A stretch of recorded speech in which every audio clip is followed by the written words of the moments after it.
លោកឯងហួសហើយណាចង់បង្វិលក្បាលខ្ញុំមែនបង្វិលក្បាលចង់យកលុយប៉ុណ្ណឹងមកទិញក្បាលខ្ញុំមែនអញ្ចឹងតាបានហាមមិនឲ្យយើងតាក់ទងមួយបងយ៉ារ៉ូអីនេះឃើញតែកំងមកបានអនឡាញរហូតចឹងឃើញបងអត់មកដូចបានចិត្តពេកទេកំងរត់ដល់ម៉ែមិនដែរថាអីឲ្យហងហើយថ្ងៃហ្នឹងមួយថ្ងៃការស្អីហ្នឹងមកស្ដីឲ្យចឹងឥឡូវចិត្តតឡើងស្អីកោដាក់បងទៀតហ៎កុំចូលចិត្តទៅដើមក្តីសុខប្អូនពេកណាដល់ខ្នាហ៊ានចំណាយលុយទៅទិញផលដើម្បីឲ្យឈប់តាក់ទងប្អូនប៉ុណ្ណឹងហើយកោតចិត្តនឹងដាធ្វើអញ្ចឹងតើរួចចា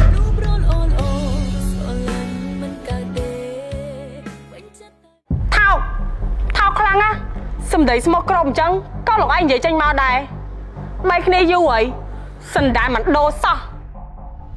បងយ៉ារ៉ូពួកយើងកុំបែកគ្នាអីណាអូនសុំបងពួកអូនស្រឡាញ់បាញ់ខ្លាំងណាស់ខ្ញុំមកចេះរស់នៅមួយមនុស្សដែរខ្ញុំត្រូវការអ្នកថ្មីយើងយល់ទេតែអូនធ្វើខុសបើសិនជាអូនខុសត្រង់ណាអូននឹងកែដើម្បីបើឯងណាយើងសាំតប៉ាយច្រើនមែនខ្ញុំយកយើងគ្រាន់តែដកអារម្មណ៍ខ្ញុំមកពេលឥឡូវខ្ញុំមានអ្នកថ្មីហើយយើងបែកគ្នាបងយ៉ារ៉ូដូរឲ្យបងដូរទៅណាបងនៅតែជាបងតាដូរតើណៃតាឥឡូវឡើងស្អាតជាងមុនទៀត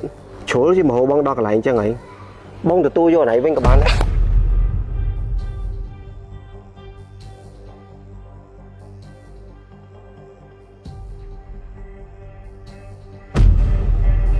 បងយ៉ារ៉ូហើយណា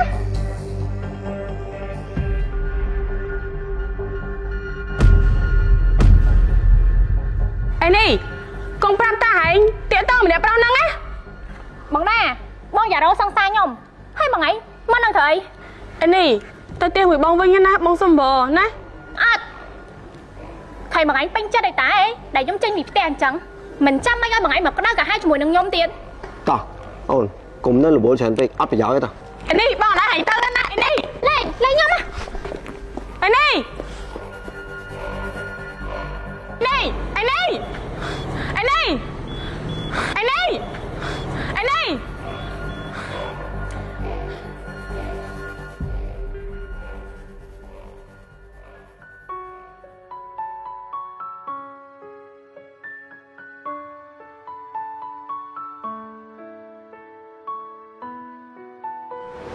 បងយ៉ារ៉ូអូនសុំសួរបងឯងមួយបានអត់សួរអីគេអីនេះសួរមកបងឯងជាមួយបងដាធ្លាប់ស្គាល់គ្នាពីមុនមកមែនបានមើលទៅដូចឃើញស្និទ្ធស្នាលនឹងគ្នាដល់ហើយដាបងស្រីណៃហ្នឹងមែនអត់ផងបងមិនដឹងសុកស៊ូមកចាប់ដៃបងហើយសួរគិតថាបងហ្នឹងចង់នាំបងស្រីគេខូចមិនដឹងប្រហែលជាចឹងឯងមកទៅតែទោះមិនម៉ាក៏អូនអត់ព្រមទៅវិញដែរអូនឯងទៅវិញទៅអីអូនឯងទៅវិញនាំតែមានសម្ពាធហ្នឹងអូនឯងដឹងហើយតែថាបងស្រីអូនឯងបិទសិតអូនឯងមកក្រោយហ្នឹងអូនឯងនៅមួយបងសប្បាយអូនឯងចង់បានអីទៀតអញ្ចឹងចាំអូនស្ដាប់តាមមួយថ្ងៃណាតោះយើងទៅញ៉ាំអី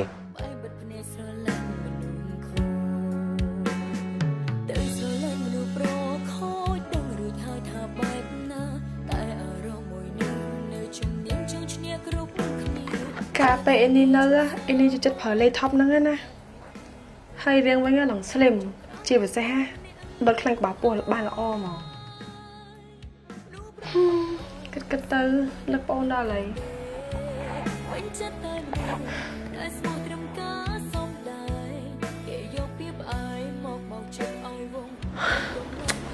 បើសិនខ្ញុំបដងចង់ទៀតណាអត់បានទេអេនេះគេនៅក្មេងគេឆាប់ជឿពាក្យលងគេតែខ្ញុំត្រូវគិតមិនទៀតទៅ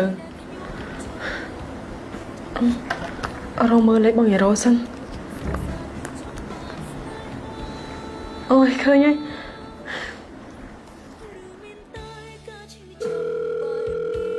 អាឡូបងយ៉ារ៉ូមែនអាឡូ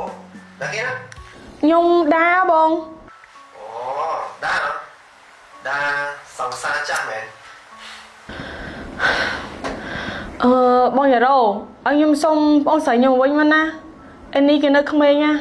បែកកុំធ្វើបាបគេអីខ្ញុំសុំបងណាចង់សុំកូនស្រីយើងទៅវិញមែនខ្ញុំអត់ចេះនិយាយតាមទូរស័ព្ទទេចាំជួបគ្នានៅក្រៅចាំនិយាយគ្នាបងយ៉ារ៉ូហើយ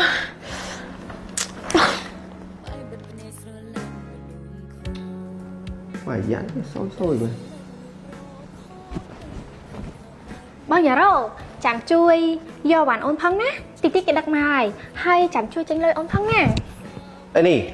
ឃើញតែកំងមកបានអនឡាញរហូតចឹងមិនឃើញបងអត់មកដូចបានចិត្តពេកទេកំងអីឲ្យវាចេះគិតផងកុំងាកទិញពេកមើល បងយ៉ារ៉ូកំងហត់ដល់ម៉ែមិនដែរថាអីឲ្យហងហើយថ្ងៃហ្នឹងមួយថ្ងៃការស្អីហ្នឹងមកស្ដីឲ្យចឹង ឯនេះឥឡូវចិត្តតឡើងស្អីកោដាក់បងទៀតហ៎ បងយ៉ារ៉ូខ្ញុំឈឺលេងមើល ឯនេះចាំបងចេញលុយអីក៏បានដែរតែថ្ងៃក្រោយអូនឯងកំងឲ្យបានអីឲ្យចេះគិតផងណា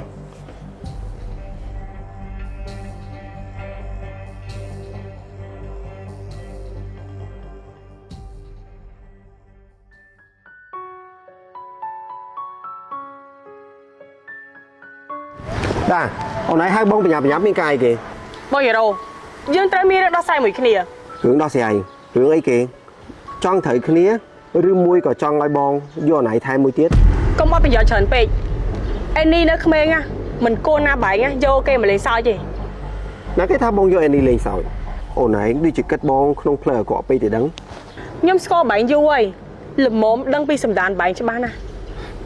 មនុស្សប្រុសល្អតែដំបងយកមនុស្សស្រីកំដរអារម្មណ៍ថោកទាបបំផុត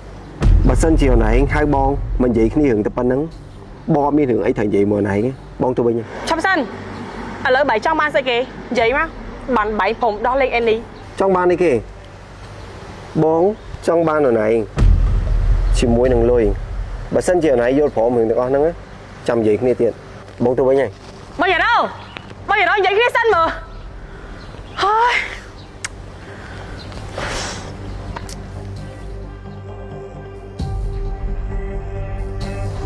ខ្ញុំសង្ឃឹមថាលុយប៉ុណ្ណឹងគ្រប់គ្រាន់ហើយពួកឯងខ្ញុំមិនជាអ្នកមានអីមកពីណាទេ ក្រែងអូនឯងជាម្ចាស់ក្រុមហ៊ុនម្ចាស់ផលិតផលមួយទាំងមូលលុយប៉ុណ្ណឹងអត់មានដែរមែនដើម្បីតែប្អូនហ៊ានលះបង់ណា ធ្វើជាមនុស្សប្រុសសុំឲ្យនិយាយម៉ាត់ណាម៉ាត់នឹងផង លុយមានតែប៉ុណ្្នឹងឯងការលុយខ្ញុំហ្នឹងវាមិនសមនឹងតម្លៃប្អូនរបស់យើង លោកឯងហួសហេតុណាចង់បង្វិលក្បាលខ្ញុំមែន ប្រវល់ក្បាលចង់យកលុយប៉ុណ្្នឹងមកទិញក្បាលខ្ញុំមែននេះយកទៅវិញ បងយ៉ារ៉ូយើងនិយាយគ្នាសិនណាបែងចង់ខ្ញុំធ្វើអីក៏បានដែរក៏ខ្ញុំព្រមដែរឲ្យតែបែងឈប់ពាក់ព័ន្ធជាមួយនឹងអីនេះទៀត ចាំបងគិតមើលសិនហើយចាំនិយាយគ្នាតាមក្រោយ បងយ៉ារ៉ូយើងនិយាយគ្នាសិនមើលបងយ៉ារ៉ូ អញ្ចឹងតាបានហាមមិនឲ្យយើងតាក់ទងមួយបងយ៉ារ៉ូបងដាយើងមានរឿងត្រូវដោះស្រាយមួយគ្នាហើយ ចង់យកលុយប៉ុណ្្នឹងមកទិញក្បាលយើងមែនគិតថាងាយស្រួលមែនហ្គេមតែចាប់ផ្ដើមលេងវាមិនងាយចប់ទេឯនេះទៅណាយូរមែន បងយ៉ារ៉ូ ឯនេះទៅមកពីណាយូរមែនក ន្លែងទៅតុបតាក់តិចហ្នឹងណាតោះយើងប្រញាប់ទៅ តោះ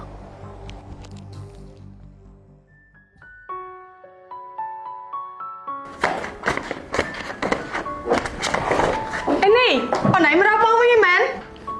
ខ្ញុំមិនបានមកវិញទេហើយខ្ញុំក៏មិនចង់មកជន់កន្លែងហ្នឹងដែរតែបើខ្ញុំមិនមកបងដាឯងគឺអត់ព្រមចាប់ជាមួយនឹងខ្ញុំទេ ឯនេះហើយនិយាយស្អីហ្នឹង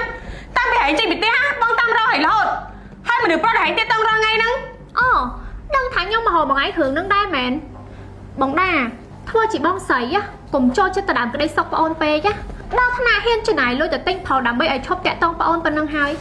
កោតចិត្តបងដាធ្វើអញ្ចឹងតោះរួចឯនេះមិនមកហែងម្លៀម ម៉េចនិយាយត្រូវចំណុចពេកមែនចឹងតាបានបងដាហាមខ្ញុំមិនឲ្យតាក់ទងមួយបងយ៉ារ៉ូ តែមនុស្សប្រុសម្នាក់ហ្នឹងគេមិនល្អទេបងស្គាល់គេច្បាស់ណាស់គេជាអីក៏ដោយខ្ញុំមិនខ្វល់ទេសំខាន់ខ្ញុំរស់នៅមួយបងយ៉ារ៉ូមានក្តីសុខបងឯងឈប់ធ្វើជាម្ចាស់ជីវិតខ្ញុំទៅសម្បត្តិត្រឹមបងស្រីតើអីមិនមែនជាម៉ែខ្ញុំទេណាហើយចាប់ពីថ្ងៃហ្នឹងទៅឈប់តាក់ទងមួយបងយ៉ារ៉ូទៀត ឯនេះនិយាយបងសិនមើល